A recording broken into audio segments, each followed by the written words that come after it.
والصلاة والسلام والتحیۃ والاکرام علی اخیہ و وزیرہ و خلیفتہ وعیبۃ علمہ وناصر رسالتہ امیر المؤمنین علی ابن ابی طالب اللہم صلی علی محمد وآل محمد ثم الصلاۃ والسلام والتحیۃ والاکرام علی ابنتہ و بضعتہ وروحہ سیدۃ النساء العالمین اللہم صلی علی محمد وآل محمد ثم الصلاۃ والسلام والتحیۃ والاکرام علی آلہ الطیبین الطاہرین المعصومین المنتجبین المنتخبین المقربین ولعنۃ اللہ علی اعدائہم وغاصب حقوقہم ومنکر فضائلہم ومصائبہم اجمعین.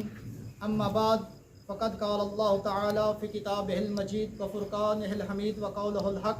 بسم اللہ الرحمن الرحیم. واقفوہم انہم مسئولون. صلوات.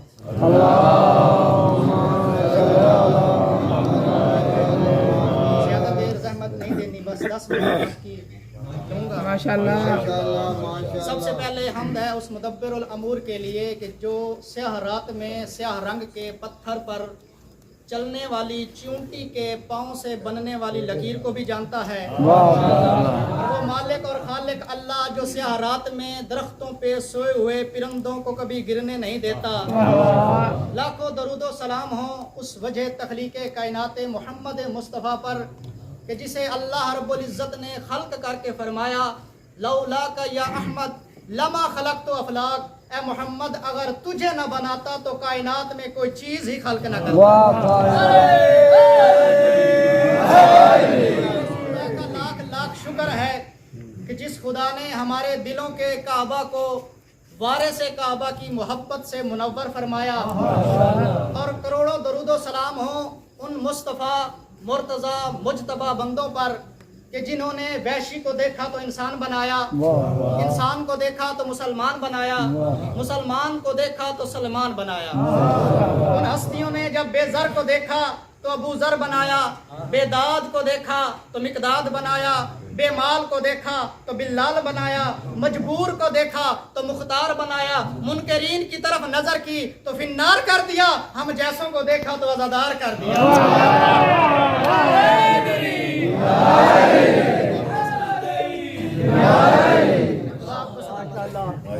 سامعین محترم، موالیان حیدر قرار، میں نے آپ کے سامنے اللہ رب العزت کی لا ریب اور بے عیب کتاب میں سے ایک آیت پڑھنے کا شرف حاصل کیا. کہ تھوڑی سی تمہید کے بعد آپ کو جملہ دوں گا. قیامت کا دن ہوگا وہ دن جس دن ہر کسی کو اپنی لگی ہوگی. اتنی گرمی کا دن، العطش العطش کی صدائیں بلند ہوگی. العطش العطش کی صدائیں بلند ہونے کے باوجود اس میدان میں ایک ایسی جماعت وارد ہوگی جن کے سروں کے اوپر بہت بڑی بڑی گٹھڑیاں ہوں گی. ان گٹھڑیوں میں ہوگا کیا وہ خود بتا رہے ہوں گے. آج ہم نماز کو بھی لے آئے، روزے کو بھی لے آئے، حج کو بھی لے آئے، آج کون ہے جو جنت میں جانے سے ہمیں روکے گا؟ اللہ رب العزت کی آواز آئے گی، یا جبرائیل جاؤ ان سے کہہ دو واقفہم انہم مسئولون، انہیں روکو ابھی ان سے سوال کیا جائے گا. اس کا مطلب یہ ہوا کہ وہ جو سوال خدا کر رہا ہے وہ نماز سے بھی افضل ہے. اگر وہ سوال نہیں آتا تو اس کا مطلب ہے نماز بھی قبول نہیں، روزہ بھی قبول نہیں، حج بھی قبول نہیں، زکوٰۃ بھی قبول نہیں. وہ سوال ہوگا کیا؟ اللہ رب العزت نے ہمیں سامعت قرآن کو سمجھنے کے لیے 14 ناطق قرآن عطا کیے. جاتے ہیں 14 کے دروازے پر اور پوچھتے ہیں وہ سوال کون سا ہے. ابن عباس روایت کرتے ہیں کہ ایک دن میں رسول خدا کی خدمت میں حاضر تھا. رسول خدا نے فرمایا کہ قیامت کا دن ہوگا، اللہ رب العزت ارشاد فرمائے گا دروغان جہنم سے کہا جائے گا کہ جہنم کو جلا دو، رضوان جنت سے کہا جائے گا کہ جنت کو سجا دو، میکائیل سے کہا جائے گا کہ جہنم کے اوپر پل صراط کو بچھا دو. یہ تمام تیاریاں کرنے کے بعد اللہ رب العزت اپنے حبیب سے مخاطب ہو کر کہے گا کہ اے میرا حبیب سب سے پہلے تم اپنی امت کو لاؤ تاکہ میں ان کا حساب لوں. جب یہ تمام تیاریاں ہو جائیں گی اللہ رب العزت جبرائیل میکائیل سے کہے گا کہ پل صراط کے اوپر 7 پل اور بنا دو. ایک ایک پل کی لمبائی 17,000 فرسخ ہوگی اور ایک ایک